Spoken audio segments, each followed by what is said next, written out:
জাতীয় নাগরিক পার্টি এনসিপির দুই তারকা নেতা ও সংসদ সদস্য পদপ্রার্থী হাসনাত আব্দুল্লাহ ও সার্জিস আলমের একটি ভিডিও প্রচারিত হচ্ছে। এতে দুজনকে খালি গায়ে লুঙ্গি পরে নাচতে দেখা যায়। যাচাইয়ে দেখা গেছে মানহানিকর এই ভিডিওটি ভুয়ো এআই দিয়ে তৈরি। একটি হাত নেই এমন মধ্যবয়সী এক নারী ভিডিওতে অভিযোগ করছেন, একটি দলের নেতারা প্রতিবন্ধী ভাতার কার্ড করে দেওয়ার কথা বলে টাকা নিয়েছেন, কিন্তু তিনি কার্ড পাননি। তিনি আরো বলছেন, এই ঘুষখোর দলকে তিনি আর ভোট দেবেন না। কোন দলকে ভোট দেবেন সেটাও তিনি বলেছেন। তো তারা আমাকে প্রতিবন্ধী কার্ডটি করে দেয়নি, এখন টাকা ফেরত চাইলে আমাকে হুমকি দেয়। ফ্যাক্ট চেকে দেখা গেছে উত্তরবঙ্গ টেলিভিশন নামের ফেসবুক পেজের এই ভিডিওটি কৃত্রিম বুদ্ধিমত্তা বা এআই দিয়ে তৈরি। তবে 2013 সালে সাভারের রানা প্লাজা ধসে হাত হারানো পোশাক কারখানার শ্রমিক রিক্তার সাথে হাত না থাকা নারীর চেহারার সঙ্গে মিল রয়েছে। গত 10ই জানুয়ারি উত্তরবঙ্গ টেলিভিশনের ফেসবুক পেজে ভিডিওটি দেওয়ার পর গত 18ই জানুয়ারি রোববার সন্ধে 5:45 পর্যন্ত ভিডিওটি প্রায় 10 লাখ বার দেখা হয়েছে। প্রায় 55,000 মানুষ ভিডিওটিতে প্রতিক্রিয়া দেখিয়েছেন। মন্তব্য 1200, 21,000 বারের বেশি শেয়ার হয়েছে। তথ্য যাচাইকারী প্রতিষ্ঠান ডিসমিস ল্যাব বলেছে, উত্তরবঙ্গ টেলিভিশনটি বাংলাদেশ থেকে 7 জন অ্যাডমিন পেজ পরিচালনা করে। ছড়িয়ে পড়া আরেকটি ভিডিওতে দেখা যায় বাংলাদেশ সেনাবাহিনীর ইউনিফর্ম পরে এক ব্যক্তি একটি দলের পক্ষে কথা বলছেন। যাচাইয়ে দেখা যায় এই ভিডিওটিও এআই দিয়ে তৈরি। 18ই জানুয়ারি রোববার পর্যন্ত ভিডিওটি 10 লাখেরও বেশি বার দেখা হয়েছে। ভিডিওটিতে প্রতিক্রিয়া জানিয়েছেন 89,000-এর বেশি, মন্তব্য পড়েছে 2,500, শেয়ার করা হয়েছে 26,000 বার। 14ই জানুয়ারি অফিসিয়াল ফেসবুক পেজে সেনাবাহিনী এআই দিয়ে তৈরি এ ধরনের ভিডিও নিয়ে সতর্কতা জারি করেছে। এক বিবৃতিতে বলা হয়, একটি স্বার্থান্বেষী মহল সেনাবাহিনীর ভাবমূর্তি ক্ষুণ্ণ করার লক্ষ্যে এআই জেনারেটেড কন্টেন্ট ও বিভ্রান্তিকর ফটোকার্ড সামাজিক মাধ্যমে ছড়াচ্ছে। এসব অপপ্রচারে বিভ্রান্ত না হয়ে সতর্ক থাকার আহ্বান জানানো হয়। তবে সেনাবাহিনী সতর্ক করার পরও ভিডিওটি রয়ে গেছে। গণপ্রতিনিধিত্ব আদেশে নির্বাচনে ভোটারকে বিভ্রান্ত করতে কৃত্রিম বুদ্ধিমত্তা ব্যবহার করে মিথ্যা, বিভ্রান্তিকর, পক্ষপাতমূলক, বিদ্বেষপূর্ণ, অশ্লীল, কুরুচিপূর্ণ এবং মানহানিকর কোনো আধেয় বা কন্টেন্ট তৈরি, প্রকাশ, প্রচার ও শেয়ার করা নিষিদ্ধ। রাজনৈতিক দল বা প্রার্থী যেমন এটা পারবেন না, তেমনি প্রার্থী বা প্রার্থীর পক্ষে অন্য কোনো ব্যক্তির ক্ষেত্রেও তা নিষিদ্ধ।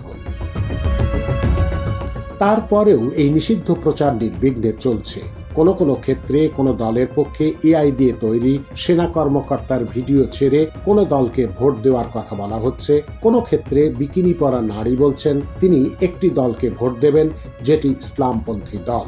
এভাবে ভোট চাওয়া ওই দলের ভাবমূর্তির জন্য ক্ষতিকর। ধর্মীয় সংখ্যালঘুদের এআই ভিডিও তৈরি করেও একটি দলের সমালোচনা, আরেকটি দলের পক্ষে বক্তব্য দেওয়া হচ্ছে। বানরের মুখ দিয়ে একটি দলের পক্ষে ভোট দেওয়ার কথা বলা হচ্ছে।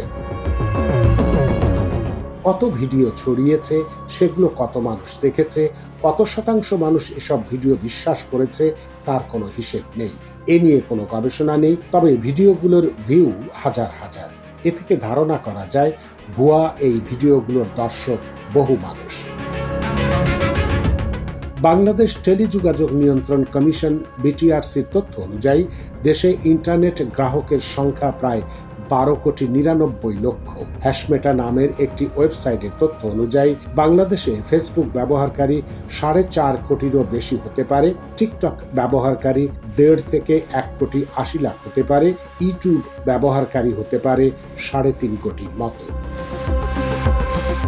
গত 12ই ডিসেম্বর জাতির উদ্দেশ্যে দেওয়া ভাষণে প্রধান নির্বাচন commissioner CEC AMM Nasir Uddin AI ব্যবহার করে অসত্য তথ্য ছড়ানো বিষয়ে কথা বলেন। তিনি বলেন, কৃত্রিম বুদ্ধিমত্তা ব্যবহার করে অসত্য তথ্য ও অপতথ্যের বিস্তার দিন দিন বেড়ে চলেছে। আইন অনুযায়ী এসব রোধে প্রয়োজনীয় ব্যবস্থা গ্রহণ করা হবে। অবশ্য এখন পর্যন্ত কারো বিরুদ্ধে ব্যবস্থা নেওয়ার খবর পাওয়া যায়নি। প্রধান উপদেষ্টা প্রেস উইং জানিয়েছে বিষয়টির দায়িত্ব তথ্য ও যোগাযোগ প্রযুক্তি বিভাগের। দায়িত্বপ্রাপ্ত প্রধান উপদেষ্টার বিশেষ সহকারী ফয়েজ আহমেদ তৈয়ব বলেন, আমরা নাগরিকদের কাছ থেকে কমপ্লেইন বা অভিযোগ নেওয়ার জন্য 4টি ইমেইল ও একটি হটলাইন নম্বর চালু করেছি। সেখান থেকে যে রিপোর্টগুলো পাচ্ছি সেগুলো প্রসেস করছি। এ বিষয়ে নির্বাচন বিশেষজ্ঞ ও সাবেক নির্বাচন ব্যবস্থা সংস্কার কমিশনের সদস্য মোহাম্মদ আব্দুল আলিম বলেন, অসৎ উদ্দেশ্যে এআই ব্যবহার নিষিদ্ধ। পরিস্থিতি আরো খারাপ হওয়ার আগে এ বিষয়ে ব্যবস্থা নিতে হবে। আব্দুল আলিম পরিস্থিতি কিভাবে খারাপ হতে পারে সে বিষয়ে বলেন, ধরেন কোনো প্রার্থীকে হেয় করে কোনো এআই ভিডিও ছড়ানো হলো, সেটা তো ওই প্রার্থীর লোকজন সহ্য করবে না, তখন সহিংসতা হবে। আবার কোনো প্রার্থীর এআই ভিডিও তৈরি করে বলা হলো তিনি নির্বাচন থেকে সরে দাঁড়িয়েছেন, তখন কি হবে? রাজনৈতিক দলের পক্ষ থেকে বলা হচ্ছে তারা নির্বাচন কমিশনের কাছে এআই এর অপব্যবহারের বিষয়টি তুলেছে, কিন্তু ব্যবস্থা দেখা যাচ্ছে না। জামায়াতে ইসলামের সহকারী সেক্রেটারি জেনারেল এবং প্রচার ও মিডিয়া বিভাগের প্রধান এহসানুল মাহবুব জুবায়ের বলেন, সামাজিক যোগাযোগ মাধ্যমগুলো উন্মুক্ত প্ল্যাটফর্ম, সেখানে কে কি করে তা শনাক্ত করা কঠিন। তিনি বলেন, এআই ব্যবহার করে আক্রমণ ও অপপ্রচারের শিকার বেশি হচ্ছে জামায়াত। আমরা বিষয়টি নির্বাচন কমিশনের সঙ্গে বৈঠকে একাধিকবার তুলেছি, তবে পদক্ষেপ সন্তোষজনক নয়।